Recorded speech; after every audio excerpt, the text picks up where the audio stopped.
10 News has learned explosive new details about evidence in the death of Rebecca Zahau, the woman found nude and hanging in her boyfriend's Coronado home 3 years ago.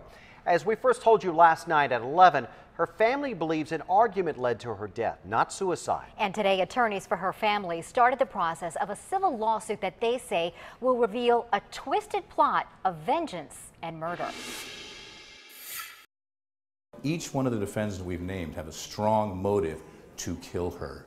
Dina Shacknai, her twin sister Nina Romano, and Adam Shacknai are all named in the civil and federal lawsuits filed on behalf of Rebecca Zahau's family. In July 2011, Zahau's nude body was found hanging off the balcony of her boyfriend Jonah Shacknai's Coronado home.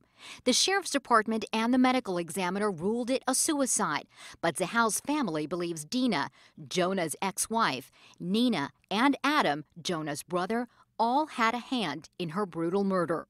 The way it was done was some way that I don't think that any jury looking at this will say that it was a suicide. Keith Greer says Zahau's family had her body exhumed and an independent autopsy revealed 4 blows to the back of Rebecca's head, an injury not included in the county's autopsy. Also not explained in the first autopsy is the duct tape residue found on Zahau's legs. And Greer says the knot around her neck is known as a tugboat hitch.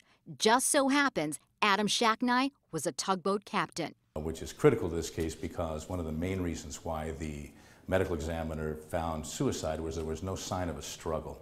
Greer says Zahau's murder boils down to one word: vengeance. July 11, 2011, Zahau had been looking after her boyfriend, Jonah Shacknai's son.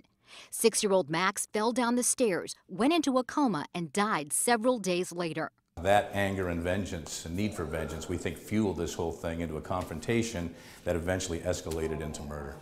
Zahau's family strongly believes Jonah Shacknai's wealth and influence as the founder of a large pharmaceutical company played a big part in the investigation being ruled a suicide. Now, we tried to reach out to the Shacknais but weren't able to get in touch with them. The Zahau family is suing the Shacknais for $10 million. Both sides will be back in court in January to set a trial date.